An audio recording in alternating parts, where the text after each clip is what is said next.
मशवरा देता हूं हुकूमत को और वजीर कानून को मशवरा देता हूं कि ना फिरौन की हुकूमत सारी जिंदगी रही, ना नमरूद रहा, ना जाज बिन यूसुफ रहा, ना यजीद रहा।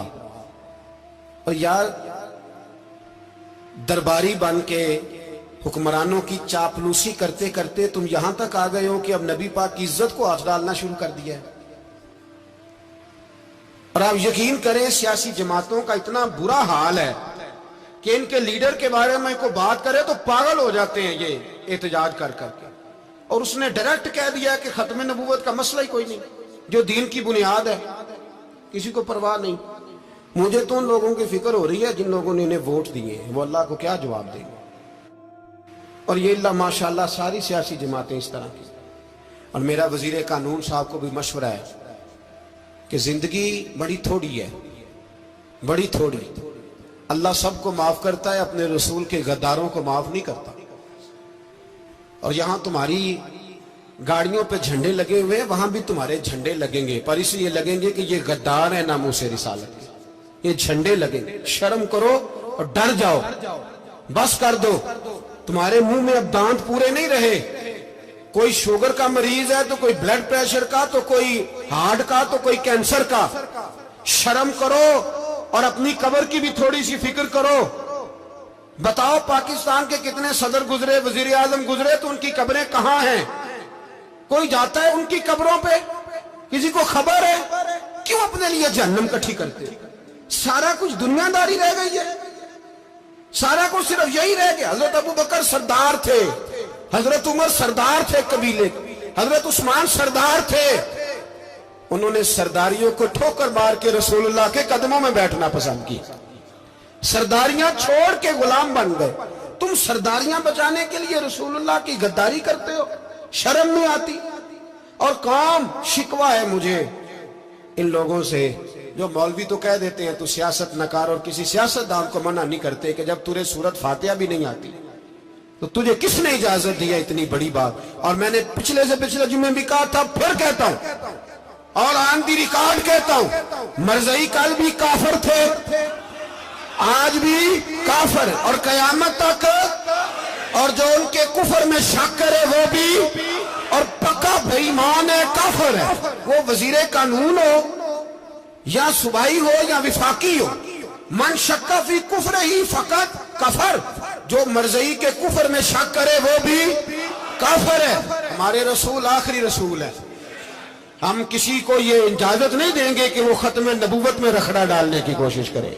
हम किसी को ये इजाजत है। और तुमने कौम को लूटा, लूटते रहो, अब ईमान पे डाके तो ना डालो।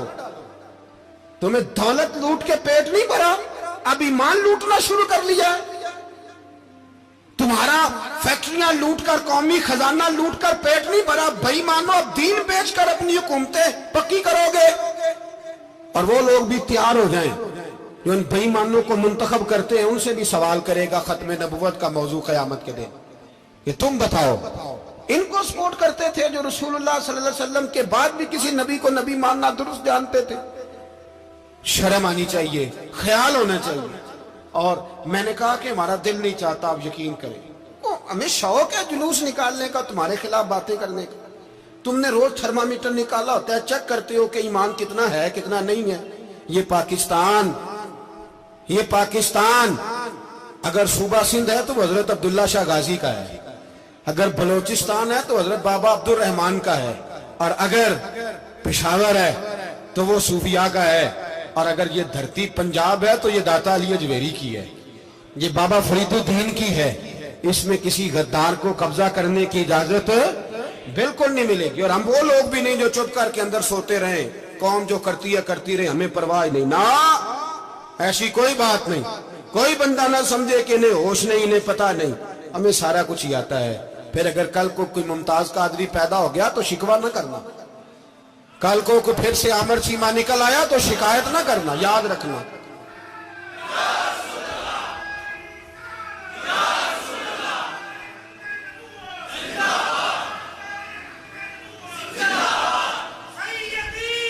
तो मेरे भाई खोल के बोलो, या नबी रसूल के बोलो।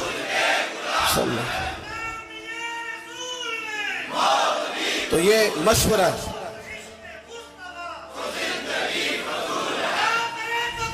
جزاک اللہ، تو یہ تمہیں مشورہ ہے۔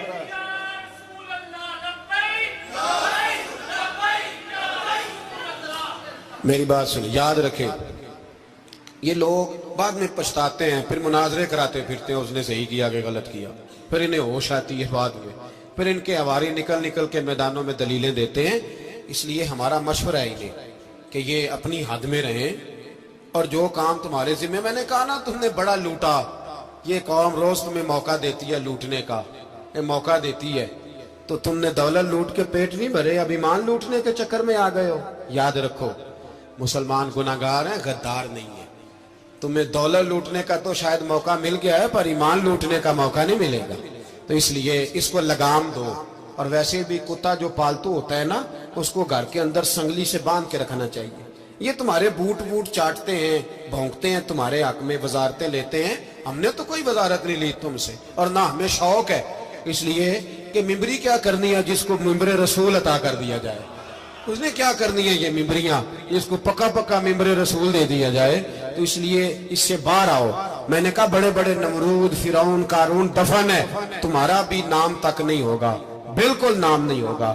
اس لیے ہمارا مشورہ، اور آپ لوگ بھی آئیں نا یہ اگلے سال، تو ان کو کھڑا کر کے پوچھ لینا، اسلامی جمہوریہ پاکستان کا تم نے ایم پی ایم نے بننا ہے، پہلا کلمہ ہی صحیح سنا دو، چلو خدا کا واسطہ یہی بتا دو کہ تمہیں نماز بھی ڈھب سے آتی ہے کہ نہیں، اور آپ کی موج ہے، آپ بٹھا لیتے ہیں سر پہ، کیا کرے، سمجھانے والے مفت گناہگار ہو گئے اور بہکانے والے سب تمہارے یار ہو گئے۔ اس لیے یہ چھیڑتے ہیں جان بوجھ کے، اور پھر جب کوئی ممتاز قادری علیہ رحمہ پیدا ہوتے ہیں، پھر انہیں دشواری ہوتی ہے، پھر ان کا جینا مشکل ہو جاتا ہے، یہ موقع دیتے ہیں، پتہ نہیں کس کے ایجنڈے پہ عمل کر رہے ہیں۔ میرا سوال یہ ہے، میں نے پچھلے جمعے پھر میرا سوال ہے کہ میں پوچھتا ہوں، اس آدمی کو ضرورت کیا ہے ختم نبوت پر بات کرنے، جب امت مسلمہ کے متفق کا فیصلہ ہے کہ مرزائی کافر، اسمبلی نے بل پاس کر دیا کہ مرزائی، ان کو اقلیت قرار دے دیا، اور جب سے وہ اقلیت بنے، نہ ہم نے ان کی عبادت گاہ جلائی، نہ ہم نے ان کو قبروں سے نکالا، نہ ہم نے، بس ٹھیک ہے جیسے عیسائی رہتے ہیں، یہودی سے کس ملک میں رہتے ہیں وہ بھی رہے، اقلیت بن کرے، کوئی پر تم انہیں کھینچ کے کیوں قریب کرتے ہو؟ تمہارا کیا جرانہ ہے ان کے ساتھ؟ بتاؤ تو صحیح۔ ان لوگوں سے ان کو چاہیے اپنے منہ میں لگام ڈالیں، اور اگر نہیں ڈالیں گے پھر انشاءاللہ ڈالی جائے گی، اور بڑی تگڑی ڈلے گی، اور پھر ایسی ڈلے گی۔ سلمان تاثیر جب مرا تھا نا، تو 5-5 لاکھ روپیہ مولویوں کو آفر کی جنازہ پڑھاؤ، 5-5 لاکھ روپیہ چھوٹے چھوٹے مولویوں کو۔ اور داتا صاحب کی مسجد کے خطیب بھی صوبائی جو تھے، وہ خطیب تھے، ملازم تھے، انہوں نے کہا کہ ایمان نہیں